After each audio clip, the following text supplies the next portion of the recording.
Hello guys, sa mga nangutana ning blue buds, kaning naay mga chicks sa profile. Mao ni siya guys, ti mailhan nga ikaw ang tinuod o dili fake. Naamang guy uban nga mag-awat-awat sa inyong Facebook profile para himuon nga scam.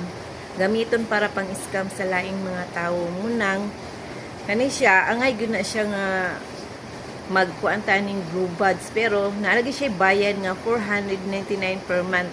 Dako-dako biya pud no, sakit pud kaayo ng 499 a month. So, kani siya, angay ra ni siya sa mga sikat nga vlogger, mga artista, or nga politics. Nga na bitaw, mga ana, maura na siya angay sa mga mugamit aning blue buds. Kay kitang mga ordinary lang, wala man ta ika-afford ibayad ana every month. Munang, okay ra nga dili mo sign up ana. Okay ra nga inyo hala na siyang pasagdaan lang, dili lang mo sign up. Maura to siya guys. Thank you for watching.